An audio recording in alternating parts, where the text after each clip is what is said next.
just early. Could you explain a little bit more, expand on the time value of money, right? You mentioned that the high upfront cost, right, with cheaper operating costs down the road, but how much of a barrier is that to entry for especially low-income or remote families? Yeah. Well, in terms of time value of money, a dollar today is worth more than a dollar in 5 years' time.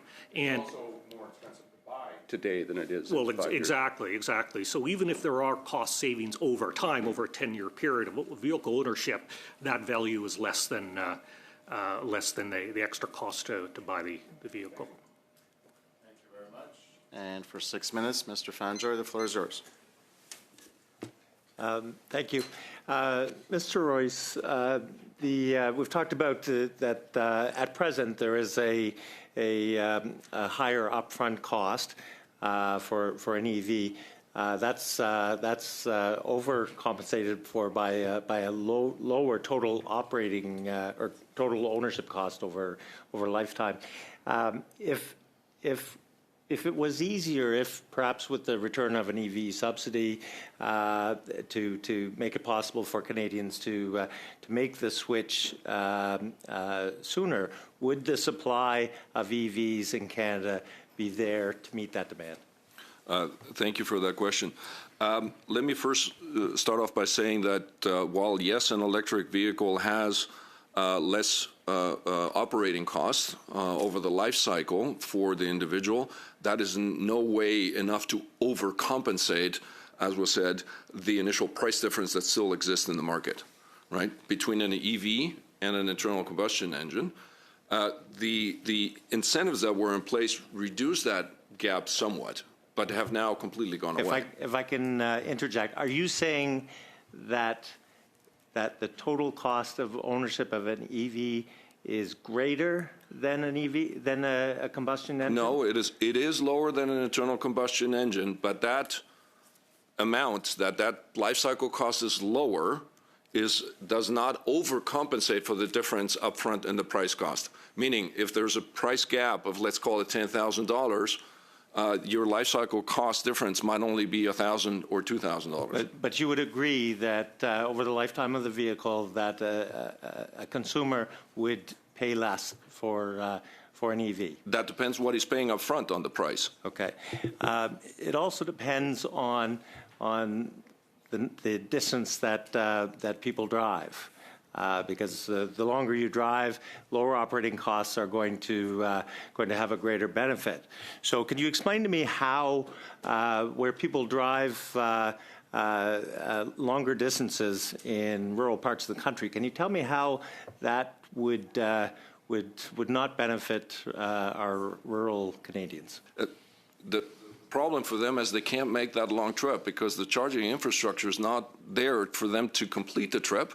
And the sparse charging infrastructure that currently is in place, unfortunately, a lot of times is not functional. So you might start out on a trip of 400 kilometers, assuming that there is a charging station at 200 kilometers that you can stop for 40 minutes, have a Tim Hortons, and then keep driving on. And by the way, you have to stop for 45 minutes, not 5 minutes to gas up. And when you get there, all of a sudden, that charging station is not working. In the majority of cases, I would venture the vast majority of cases, even in rural parts of the country, I live in one myself, I represent one myself, people are driving for everyday needs. I realize there's extreme cases where you might have to drive farther, but usually it's every day and you return home at night. Or at the end of the day, and you can charge at home. So why would that not be beneficial for people? Why would we not want rural Canadians to save money with an electric vehicle? It's not that we're saying that we don't want them to save money. What we are saying is the infrastructure is not there to support that use case of those electric vehicles in those areas. There is, however, a very good use case for other technologies, such as hybrids, that are already coming into the market. However, we're not accounting for them strongly enough in any targets or regulations that we're putting in place. Hence our concrete proposal to include all types of hybrids, not just plug-ins, into any adjustments that are made. Yeah. Mr. Bernard, you're an economist. Economic history is littered with industries and companies that failed to adapt fast enough to new and superior technology. What would happen? What would you foresee being the impacts of the Canadian automotive industry, which we all can agree we want to maintain a strong industry here in Canada? What would be the impact of moving too slowly for in face of shifting technology and market demand? Yeah, I think it's a, thank you for the question. I think it's pertinent. I also say that the study of economic history is rooted in data. And the history of the data of the EV market is that it's not moving too slow, quite the opposite. It's that this trend, in terms of the supply side of the equation, which the EVAS is about, it's following a trend that's meeting what the market is demanding on the demand side. And the data is proving that if that EVAS curve is going too fast for the demand curve, that gap is going to generate negative effects that are not related to a technology that's going too slow or too fast. I think they're more related to a policy that might have been adequate for a context, and in a new context doesn't make any sense to go further. That'd be my economic history take. Yeah. Are you familiar with the market, the global market, where EV adoption is the fastest in the world? Yeah. And that is Norway. Yeah. And is Norway a tropical country, or is it a northern country? Yeah, I have a few. Norway, I think it's a fair argument. The thing with Norway is they never put in a mandate. They didn't choose the technology. They made it very enticing to choose one, right? And that's on the demand side of the equation, which once again is not the goal of the EVAS. It's also a centralized country where there was no difference between sorry, thank you. Mr. Chair, thank you. The witnesses, good to see you again, Mr. Kingston. Maybe I'll start with you. In your opening comments, you talked about you've never supported the electric vehicle availability standard, and I just wanted to ask if you could expand upon how you would propose Canadian automakers compete in the evolving auto sector in this country. Well, first I'd say the federal government worked very closely with the sector to help the sector transition to electrification, and we went through the biggest reinvestment in history in this industry, $46 billion in new investment between 2020 and now, including major investments into battery production, as well as critical minerals mining and converting facilities to electrification. The challenge that we faced is that EV demand did not keep up with the initial very optimistic forecast that we all had around the pace of uptake. So there has been a lot of success, but we have to adjust to the market, and the market is saying right now that Canadians don't want EVs at the rate that government has dictated.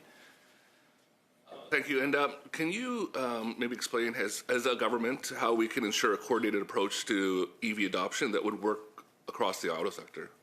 Well, first and foremost, I would love to see one regulation. I know we talk a lot, particularly in light of the economic challenges we're facing, about building a stronger Canada, getting rid of interprovincial trade barriers. It would be extremely helpful to the auto industry if automakers weren't having to comply with. Currently, right now, it's 4 regulations. You've got a Quebec EV mandate, a BC EV mandate, a federal EV mandate, and federal GHG emissions standards. So the best thing that could be done is everyone were to agree on one single regulatory tool, ideally the technology agnostic GHG regs. That would strengthen the sector, and it would help government meet its own environmental targets. Mr. Royce, on the dealership side, I'll probably ask you the same questions, how, as a government, we can ensure a coordinated approach to EV adoption in this country. Yeah, what would definitely help is to have a technology agnostic approach to things.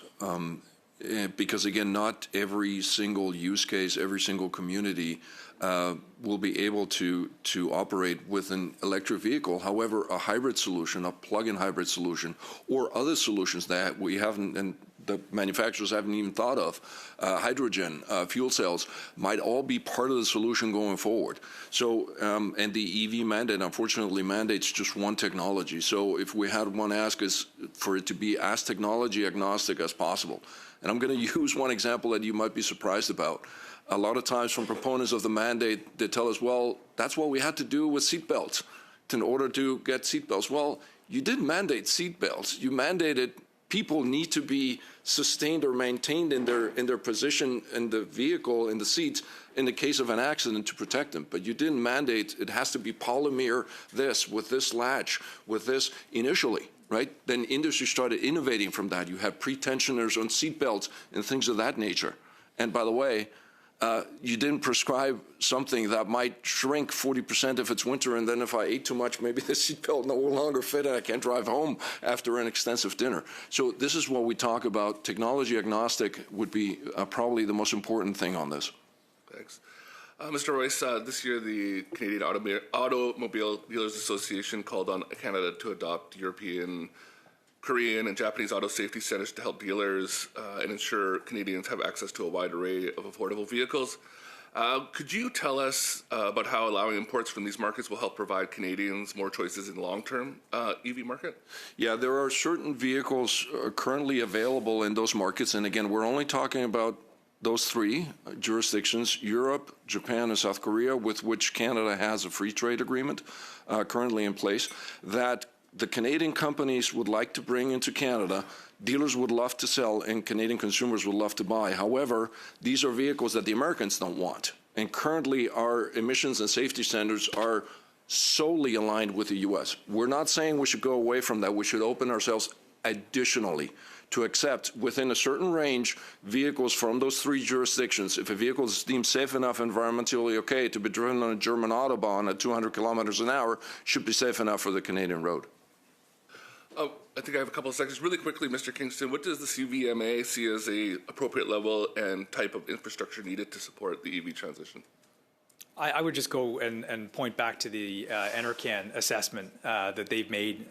Public infrastructure, 400,000 public ports by 2035, and then in addition to that, 11 million home chargers, and that's the big challenge. 30% of Canadians live in multi-unit residential homes. Trying to give those people a home charger is really, really challenging, but that's what we have to focus on, because the benefits of an EV are really when you can charge it at home overnight. Thank you, Mr. Kingston.